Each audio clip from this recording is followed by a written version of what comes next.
What's going on, guys? Today I thought I'd show you how to optimize your PC to run these new graphics that Unreal Engine 5.1 has brought to the game. Because a lot of people want to run them, but then they look at the frame rate and they're like, ooh, okay.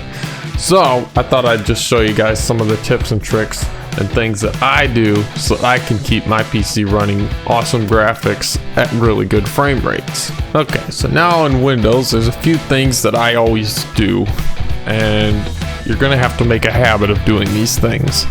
So the first thing that I always do anytime a new season or a new update or anything drops, go in here, hit the little three dots next to your Fortnite on the library page, hit manage and verify files. Now do this like 5 or 6 times, at least, maybe 7.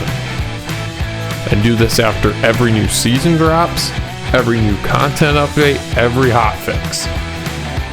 And even just do it once or twice before you launch the game every day.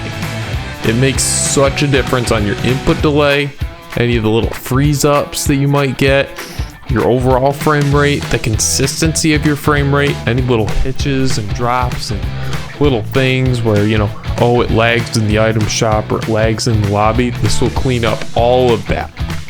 What this does is almost like the equivalent of reinstalling the game. It makes everything nice and fresh. Now the next thing is I have the game installed on an external drive. I've got my local disk, which is where my operating system is, and then I have this drive, which is a 1 terabyte M.2 SSD, just like my boot drive, but it's separate, and that's where all my games go. And so this one is actually quite faster than this SSD, but it's good to keep them on separate drives because that means that your boot drive, which is running Windows, isn't also being used for the game, and it's going back and forth and having to work a lot harder than it needs to. I've also got a third drive, which is just a dump drive for like random stuff. It's kind of like the junk drawer of the PC, and that's so I don't clog up this drive, which has some operating stuff, and because this is only like 256 gigs, so I don't want to fill this up too much. The next thing I'd recommend is finding drivers that actually work really well for your specific graphics card. So, I mean, I don't know how it is with AMD. I know the drivers can be quite finicky. I've had AMD cards in the past and the drivers are finicky. But essentially, instead of just sticking with the newest and latest and greatest drivers, which honestly aren't that great right now, at least for me, they kind of feel bottlenecked. You gotta look back and experiment with some older drivers from like 6 months ago, a year ago, and find the ones that really get it running good. And it's gonna take a while. The big thing is, so like as you can see, I've got a ton of different ones of these driver installers because I've tried all kinds of different versions, all kinds of new ones. The one that I've settled for is version 496.13, which came out October 2021. And now y'all might think I'm crazy, but it definitely runs way better than the newer drivers. The other thing is to keep in mind that 496.13, don't just go and download that for your 3060 or whatever. Find the drivers that work for you, and how you're going to do that is keep in mind to when you last updated your drivers and when you remember getting the best frame rate out of your equipment, and then think back to what version those drivers were, if you can, or at least what kind of time frame that was, and that'll help you pinpoint kind of where you should start looking for in terms of your driver versions. And so when you're going to get these extra drivers, all you have to do to get these other versions, when you go to NVIDIA's page, all you got to do is just type in like NVIDIA 496.13 and boom, game ready driver, GeForce, 2021 10/12 October, and then you just download it and then you select clean install. When you relaunch the game, it will stutter a little bit as it rebuilds the DirectX 12 shader cache. The next thing, which you've probably already seen a billion times before, is in NVIDIA control panel under your manage 3D settings, program settings on the tab here. We've got our Fortnite exe. So under the NVIDIA control panel with our 3D settings, we have all kinds of little options. So anisotropic filtering, you just want application control. Most of the default settings are fine. As long as you haven't gone in and tweaked this in the past too much, it should be alright, because most of the default settings, if you leave them there or if you change them, aren't going to make hardly any difference. Most of these settings will make a bigger difference in like really old games like GTA and stuff. The next thing is you're going to want to take texture filtering and set that to high performance. You've probably seen that before. Make sure VSync is off, make sure triple buffering is off, and then power management mode, make sure that's set to maximum performance. Alright, now that we've done all of that, now we can go in game and discuss some actual settings that I found that seem to provide the best in terms of frame rate and visual quality. Because there's a few settings that you can turn up all the way or you can turn down, and it really doesn't make much visual difference to the end user. Alright, so we're in the lobby, everything's all good, and essentially here's the next trick, and you're going to be blown away by this: your resolution.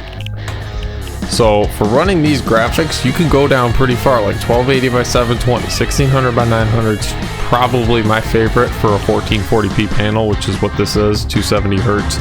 And so you can knock this down a little bit, and essentially what you're doing obviously is reducing the amount of pixels, in case you don't know how resolution works. But depending on like the sharpening you have built into your monitor, you can go into the OSD and change that, turn that sharpening up, and that will help get rid of the fuzziness because you're not in native resolution anymore. But yeah, turning this down can make a huge difference and get really good playable frame rates.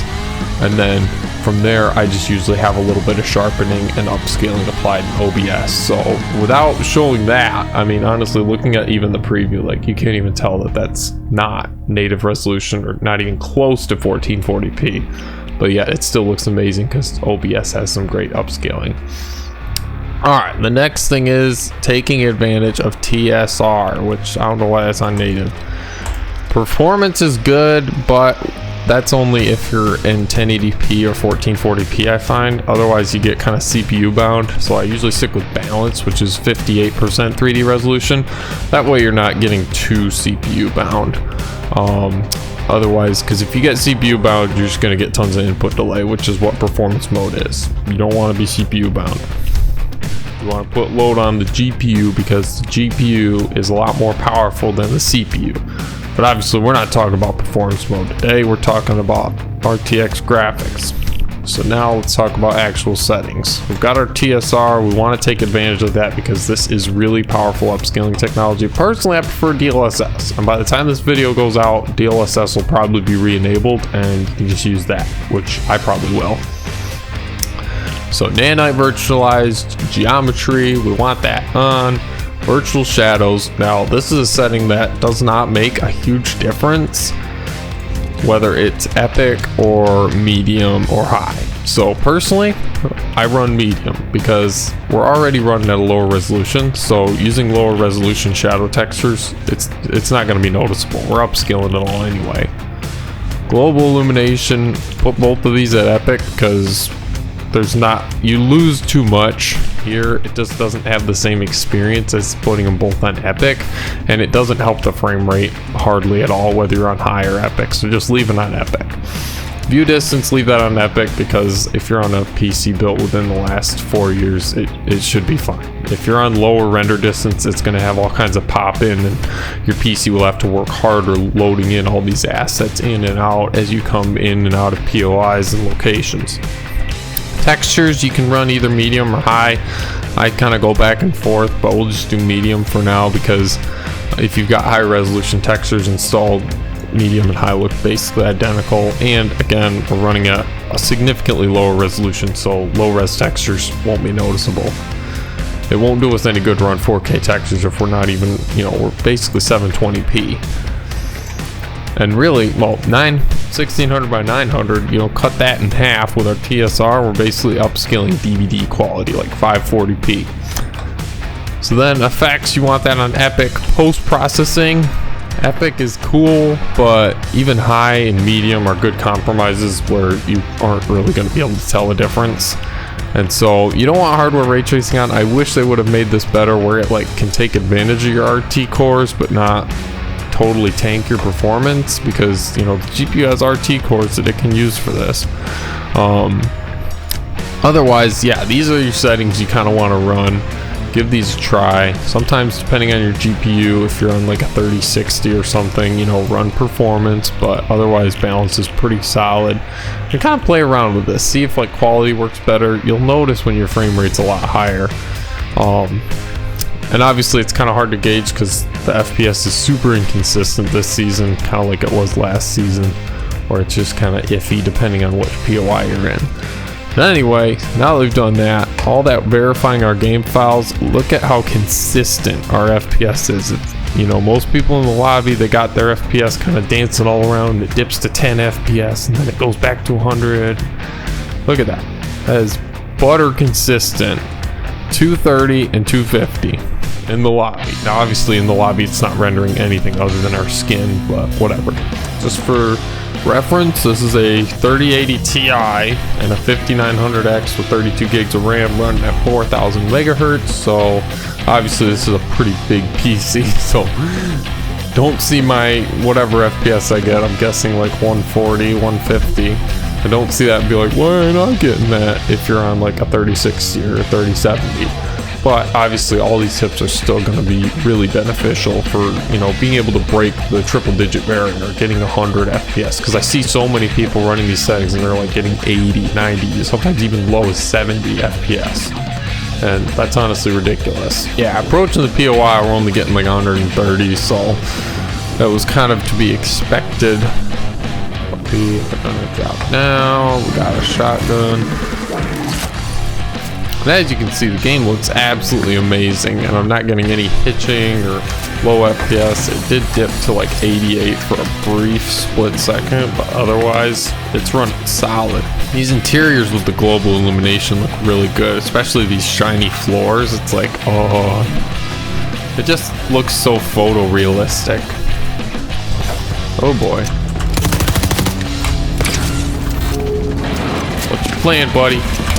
Oh my gosh, I'm literally getting teamed on.